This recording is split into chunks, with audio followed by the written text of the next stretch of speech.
Damon Reid didn't do tours, especially not at daycares, but when his assistant begged him to personally check out the new facility for the company's employee childcare program, he gave in with a sigh and scheduled 15 minutes. That was all he could spare between board meetings and acquisition calls. He didn't expect the teacher to stop him in his tracks the second he stepped inside. She wore a soft pink cardigan over a plain white blouse, her hair in a loose braid, and she was crouched over a group of toddlers with a plastic tea set. When she looked up, her eyes locked with his wide, green, and so bright they knocked something loose in his chest. "Hi," she said, standing and wiping her hands on her jeans. "You must be Mr. Reid. I'm Kenzie Carter." Her voice was calm and warm, nothing like the clip tones he was used to. She offered her hand without hesitation. He hesitated, then took it. "Damon," he replied. "It's just Damon." Kenzie smiled. It was genuine. "Well, Damon, welcome to Little Acorns. We're just finishing up tea time. Would you like to join?" He stared at her. "I'm not really the tea party type." One of the toddlers ran over and tugged on her leg. "Miss Kenzie, Gigi spilled juice again." Kenzie crouched, gently soothing the upset child and ruffling her hair before standing back up and glancing at Damon. "That's okay. I wouldn't have pegged you as a tea party guy anyway. Come on, I'll give you the tour." He followed her through the colorful hallways, past tiny chairs and finger-painted murals. She spoke with a quiet passion as she pointed out the reading nook, the nap room, the outdoor play area. Everything was clean, cheerful, and organized. Still, it wasn't the facility that held his attention. It was her. She wasn't trying to impress him. She didn't ask about his company or his title. She just talked about the kids, the curriculum, and why early childhood education could change lives. "So," she said as they reached the front again, "what made you want to check us out personally? No offense, but you don't seem like the usual daycare tour type." "My assistant twisted my arm," Damon admitted. "But I'm glad she did." Kenzie tilted her head, amused. "Glad enough to approve the partnership?" He didn't answer right away. He looked around again at a staff that looked happy, at kids who were laughing, at a woman who clearly loved what she did. He nodded. "We'll move forward. I'll have my team contact your director." Her face lit up. "You have no idea how much that means to us." "Thank you." Before he could respond, a small blur ran up and hugged Kenzie's leg.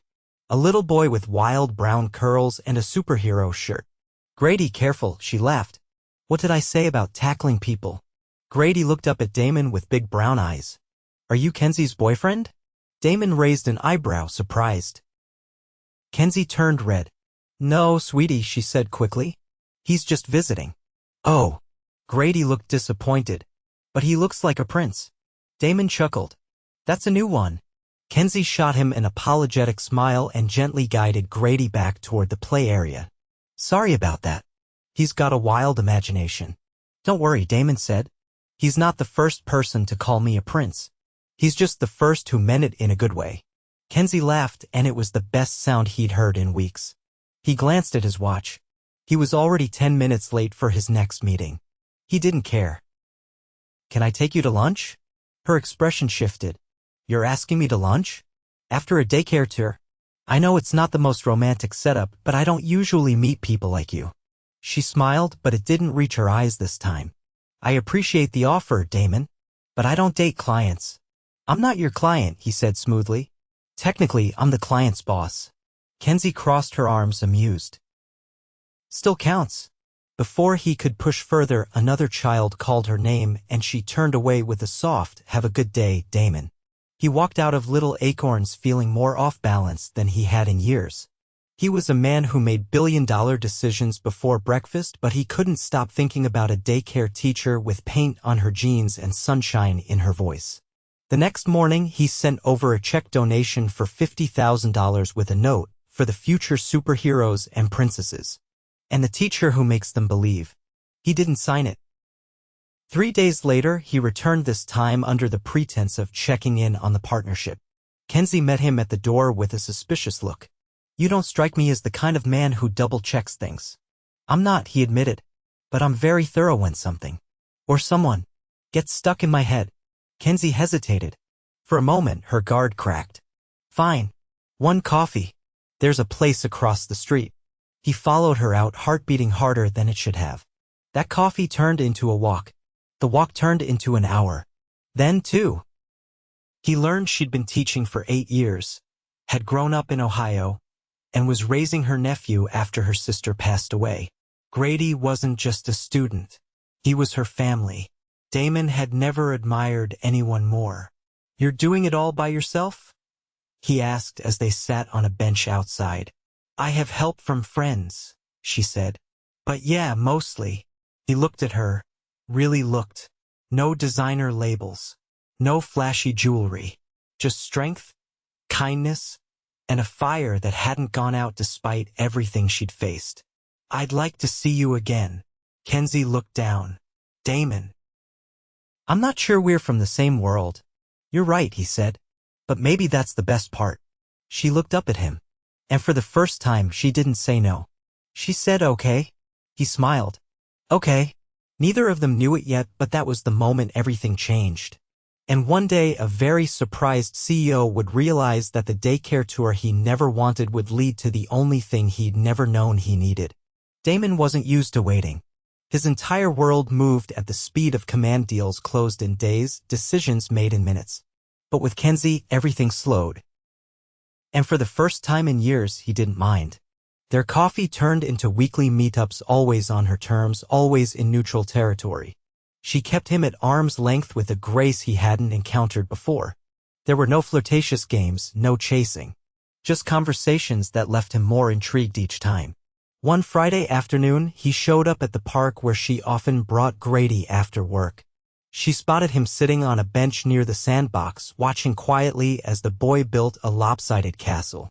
She approached, brushing windblown strands from her face. "You're getting predictable," she said, settling beside him. "Maybe I like routine," Damon replied, his gaze fixed on Grady. "He's good with those hands. He says he's building a fortress to keep out dragons," Kenzie said, "which is ironic, because last week he swore he wanted to train one." Damon smiled faintly but didn't look away. "You ever think about what his life would have looked like if you hadn't stepped in?" "I don't let myself," she said after a moment.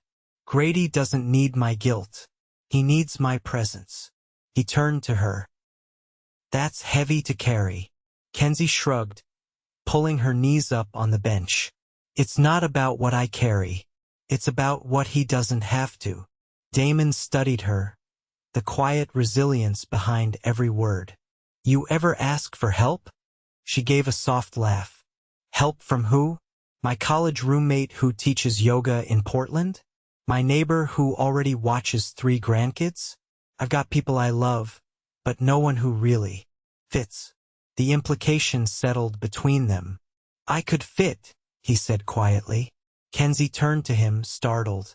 He kept going. "I'm not saying I understand your life, but I've learned to build things.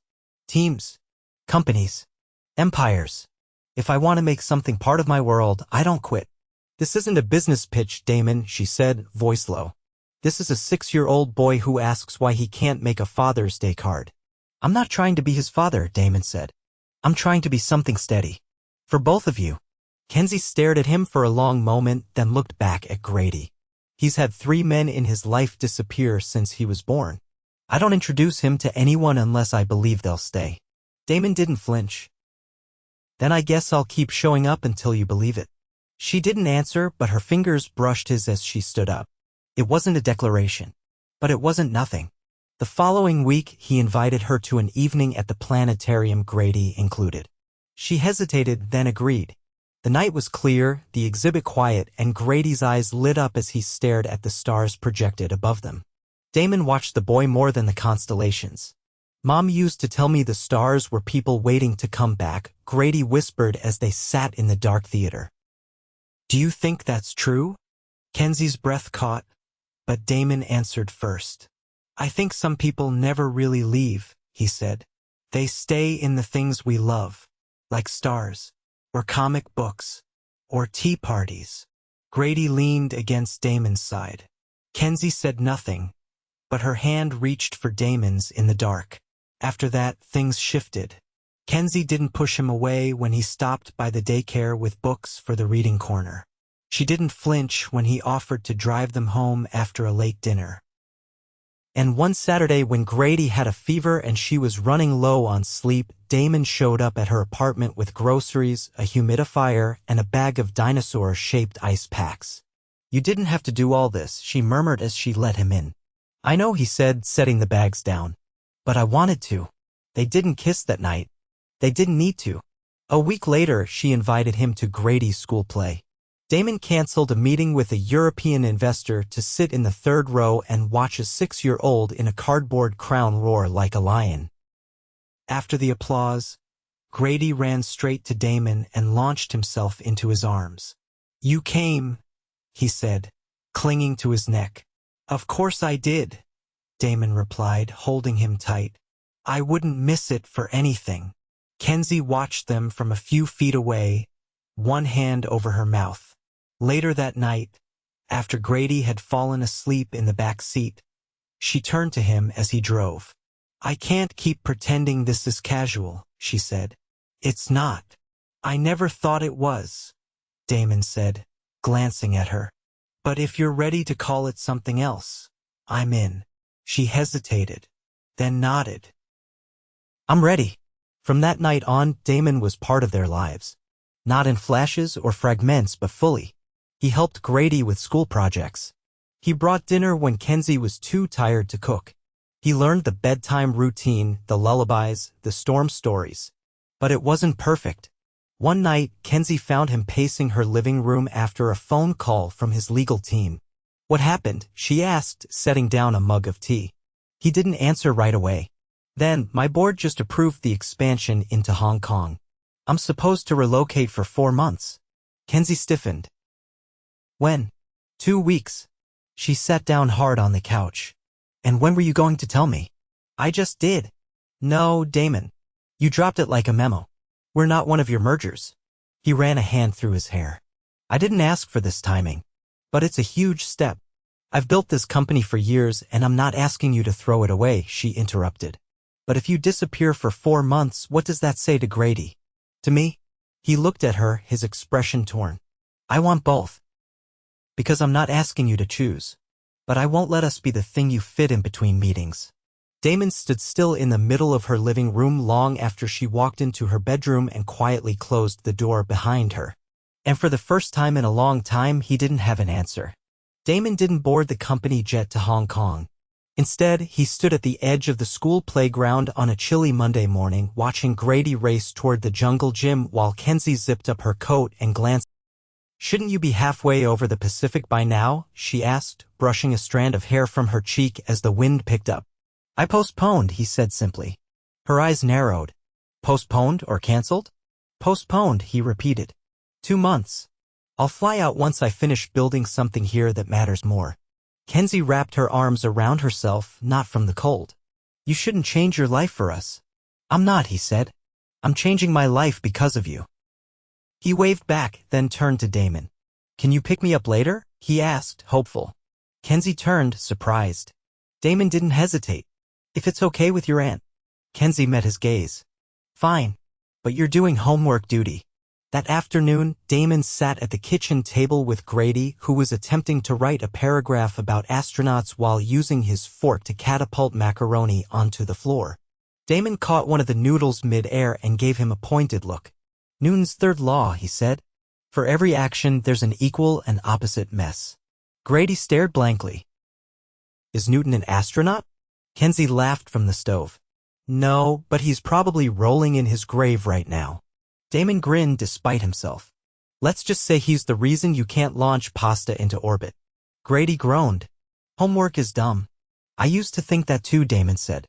"Then I figured out if I did it fast, I could play video games longer." Grady's eyes lit up. "You play video games?" Kenzie turned, amused.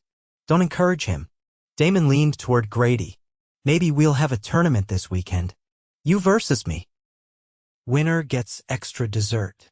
"Deal," Grady shouted, already scrambling to finish his writing. Kenzie watched as Damon leaned back in his chair, arms crossed, a quiet satisfaction in his expression. She turned back to the stove, biting her lip.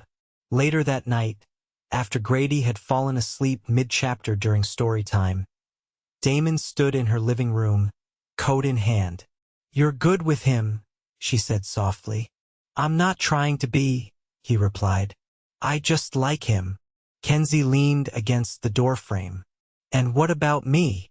He stepped closer. "I don't like you." Her breath caught, but before she could speak, he added, "I'm falling in love with you." She didn't move for a long second. Then, in a voice barely above a whisper, "That's not fair." "I know, because I want to say it back." "Then say it." She looked away. "I'm scared, Damon." "I am too," he said. "But I'd rather be terrified with you than safe without." She finally met his eyes. "Then don't make me do this alone." He closed the distance between them and kissed her slow and certain, the kind of kiss that answered every question she hadn't dared to ask. The next weeks passed in a rhythm she'd never known she missed. He didn't just show up, he stayed. He learned which nights Grady struggled with nightmares. He bought a second toothbrush for her place without asking. He rearranged meetings to be present at parent-teacher conferences. Then one morning, he showed up with a leather-bound folder and set it on the kitchen table as she poured cereal. "What's this?" she asked. "A trust," he said. "For Grady." She froze. "Why would you do that?" "Because I want to make sure he's protected no matter what happens to me. And I want you to know I mean it when I say I'm not going anywhere." She opened the folder and scanned the first page. "This isn't a gesture. This is life-altering." "I know." She closed it gently. "You didn't ask me. I didn't want you to feel obligated." Kenzie shook her head. "You should have asked. Because now it feels like you're trying to fix things with money." Damon's jaw tightened. "That's not what this is." "No?" she said. "Then what is it?" "It's me trying to build something that lasts." She sat down slowly. "Then build it with us." "Not for us." Damon nodded, the realization settling in. "Okay." That night, he returned the folder to his office drawer. And the next morning, he brought Grady to school and stayed for the science fair, where they presented a model volcano that erupted prematurely and soaked the principal's shoes. Kenzie laughed so hard she cried. Later, as they walked to the car, Grady clutching a participation ribbon and a sticky lollipop, Damon pulled her aside. "I want more," he said. "Not just weekends and bedtime stories." "You already have more," she said. He reached into his jacket pocket and pulled out a small box. Her breath caught. "Damon, don't panic," he said. "It's not what you think." She opened it to find a simple silver key. He met her gaze. "It's to my place. No pressure. No expectations. Just, if you ever feel it's time." Tears welled up in her eyes. She didn't speak, but she took the key in trembling fingers and slipped it into her coat. That night, she used it. He came home to find Grady drawing at the kitchen island and Kenzie unpacking a bag. She looked up. "I figured. It's time." He didn't say anything. Just walked forward, wrapped his arms around her, and held on like the world had finally tilted into place. And for the first time since everything began, there were no more questions. Only answers. The first time Damon brought Kenzie and Grady to the annual Reid Foundation Gala, it was never supposed to be public. He hadn't intended for them to step into his world like that, not yet. Not with cameras and shareholders and a room full of people who measured worth in net gains and last names. He had planned to attend alone, shake hands, make a speech, and leave early. But when Grady came down with a cough the morning of the event and Kenzie canceled their weekend plans, Damon stood in his penthouse staring at the tuxedo laid out on his bed and realized none of it mattered if they weren't with him. So he made a decision. He sent a car to their building with a garment bag he'd arranged 2 weeks earlier, just in case. A tailored navy suit for Grady, and for Kenzie something classic, understated, and elegant. She hadn't asked for it, but from the moment she stepped out of the car and into the marble lobby, he knew she belonged by his side. "This is more intimidating than I expected," she murmured as they walked toward the ballroom, her hand looped through his arm. "You taught a group of 5-year-olds how to sit through a fire drill without losing their minds," Damon said. "This is nothing." Grady, holding his hand on the other side, looked up at the massive chandelier above the entrance. Is that made of real diamonds? No, Damon said. But don't tell the donors that. Inside, murmurs started almost immediately, some curious, some speculative, some sharp-edged with judgment. Damon didn't flinch. Kenzie's posture stayed tall. Grady, oblivious, waved at a passing waiter holding a tray of sparkling lemonade. They made it through the first hour without incident. Damon introduced Kenzie to a handful of close executives, none of whom had ever seen him smile as much as he did when she complimented the string quartet. Grady stuck close, fascinated by the miniature ice sculptures and the chocolate fountain. But during dinner, when a woman from the board leaned across the table and said, "She works at one of our daycare partners, doesn't she?" with the kind of smile that meant she already knew, Kenzie's hand went still on her fork. Damon didn't look away. "She runs the most effective early education program I've ever seen." The woman blinked. "Of course. I just meant, I know what you meant," he said. "But I built this company to support families. I'd be a hypocrite if I didn't respect the people who actually do it." Kenzie didn't say anything until they were outside again, Grady asleep in the back of the waiting car. "You didn't have to defend me." "Yes," Damon said, opening her door. "I did." That night, after Grady was tucked into the guest bedroom, Damon poured 2 glasses of wine and handed one to her on the terrace. "Your world is loud," she said, watching the city lights. "But it didn't drown you out." "I spent years thinking I had to be louder than it," Damon replied. "Turns out I just needed to find someone who didn't care about the noise." Kenzie looked at him. "You know I love you, right?" He turned to her. "I never doubted it." She set her glass down. "I want a life with you, not just weekends and drop-offs. Something real." Damon reached into his blazer, still hanging on the terrace chair, and pulled out a small velvet box. "I was going to wait until Christmas," he said. "But I'm done waiting." Kenzie stared at the ring. It wasn't flashy. A single round diamond, set in platinum. Elegant. Uncomplicated. Just like her. "I'm not asking because I want to change you," he said. "I'm asking because you've already changed me." She didn't hesitate. "Yes." They married 5 weeks later in a small ceremony in Central Park under a canopy of bare trees and early snow. Grady stood between them holding the rings, his cheeks flushed with cold and joy. Damon didn't invite the board. He didn't invite the press. But he did fly in Kenzie's grandmother, who hadn't left Ohio in over a decade, and every single teacher from Little Acorns. They cried through the vows and cheered when Grady shouted, "Now we're all a team." The reception was held at the penthouse. No ballroom.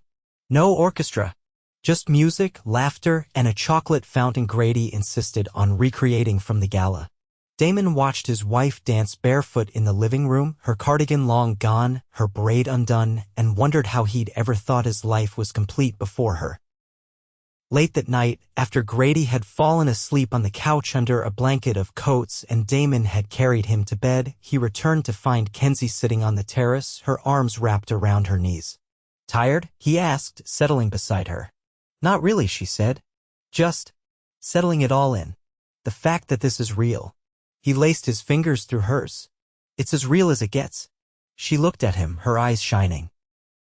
"You were supposed to do a 15-minute daycare tour, and I left with the rest of my life." They sat in silence for a moment, watching the snow fall over the city that had built him, broken him, and finally given him the one thing he hadn't known how to ask for. A family. Kenzie leaned her head on his shoulder. "Tomorrow, we tell Grady we're going to Disney World for our honeymoon," she said. "He already suspects." Damon laughed. "I'll have the jet ready. I'll pack the drawing supplies." He kissed the top of her head. "Whatever comes next, we'll figure it out." And they did. Together. Kenzie stood at the kitchen island, barefoot, carefully tying a green ribbon around the last of the handmade cookie tins. The apartment smelled like cinnamon and brown sugar, and soft jazz played from the speaker tucked under the cabinet. Damon walked in, still adjusting his cufflinks, pausing when he saw the mountain of treats. "You're arming the neighborhood for a sugar war?" "They're for the building staff," she said, looping the final bow. Grady helped decorate the labels. "You should have seen the snowman," he gave a 6-pack. Damon's laugh was quiet. He leaned in and kissed her temple before reaching for a cookie. She slapped his hand away, then relented and handed him one anyway. Across the room, Grady was sprawled on the living room rug, carefully gluing glitter to a poster board. Damon squinted. Is he making a motivational sign? It's for the "Why My Family is the Best" presentation at school, Kenzie said, drying her hands. He asked if he could include the jet. Damon raised a brow. Did you say yes? Only if he included the time you sang all the words to "Let It Go" on karaoke night. Grady looked up, grinning. I'm putting that in bold letters. Damon held up his cookie. Betrayal tastes like snickerdoodle. Kenzie laughed and turned back to the sink. We should leave in 15 minutes if we want to make the show. The show was Grady's winter recital, and this year he had a speaking part. Damon had moved 3 meetings, rerouted 2 deliveries, and blocked off the entire day. He didn't say it aloud, but he'd already told his assistant not to schedule anything past 3 on any day Grady had an event. Kenzie stepped into the bedroom to grab her coat while Damon helped Grady into his tiny blazer. The boy looked up at him, serious. Do you get nervous on stages? Damon adjusted the collar. Every time. Especially when people expect me to say something smart. What do you do? He knelt down. I look for someone in the crowd that matters to me. Then I talk like it's just us. Grady nodded solemnly. I'm gonna look at Aunt Kenzie. She always mouths the words when I forget them. Damon smiled. She does it for me too. At the auditorium, the 3 of them took their seats in the 3rd row. Kenzie held Damon's hand tightly as Grady walked onto the stage, his expression a mix of nerves and excitement. When his line came, he looked straight at them and delivered it clear and proud. My family is made of people who make me feel safe, even when I mess up. And they always come to my shows, even if they're really busy billionaires. The room broke into laughter. Damon leaned into Kenzie's shoulder. Did you help him write that? He asked if it was okay to call you a billionaire. I said it depends on the context. After the performance, they took photos backstage, Grady's cheeks flushed with pride. Damon handed him a wrapped box. I thought we agreed no gifts after recitals, Kenzie warned, but Damon held up a finger. This one's different. Grady tore it open to find a small silver compass engraved on the back. He turned it over and read aloud. So you always know where home is. Kenzie blinked hard as Damon rested a hand on the boy's shoulder. Later that night, after Grady was asleep and the apartment had gone quiet, Damon and Kenzie lay curled together on the couch, the city glittering beyond the windows. I haven't told you what I'm doing with the company, he said. She shifted. Should I be worried? I'm delegating more. Promoting 2 of my VPs and letting go of the reins a bit. I want to build something that doesn't need me every hour of the day. She looked at him. That's a big shift. So was love, he said. But I managed. Kenzie rested her head against his chest. You're not scared. Terrified, he said. But I'm more afraid of missing out on watching Grady lose his first tooth, or your book club nights, or the way you talk to the cat like it's human. You're the one who named him Chairman Meow. Damon kissed her hair. And I stand by it. Kenzie closed her eyes, letting the warmth of the room settle into her bones. I thought love looked different, she admitted. I thought it was fireworks and drama. But this is better. He pulled the blanket over them both. Fireworks fade. This stays. 3 years later, their lives had grown in ways neither of them could have predicted. Kenzie opened a second Little Acorns location with funding from the Reid Foundation, though she insisted on writing her own grant proposal. Damon had taken a step back from day-to-day operations, focusing instead on mentoring young entrepreneurs and investing in early education initiatives. Grady was 9, obsessed with space, and had recently started calling Damon Dad without prompting. One Saturday, they stood in the backyard of their upstate home, surrounded by friends, family, and colleagues as they renewed their vows under a canopy of golden leaves. Grady officiated with a laminated speech he'd written himself, which included a joke about how Damon couldn't cook but made great waffles from a box. Kenzie wore a simple white dress. Damon wore the same cufflinks from their wedding. And when they kissed, it wasn't flashy or theatrical.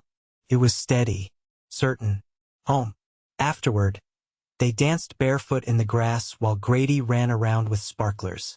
As the sun dipped low, casting everything in amber light, Kenzie leaned against Damon, her hand resting over his heart. "Still terrified?" she asked. "Every day," he said, "but I've never felt safer." They stood there, wrapped in each other, in a life they'd built from a chance meeting and 1,000 small choices no one else had seen coming. And it was perfect.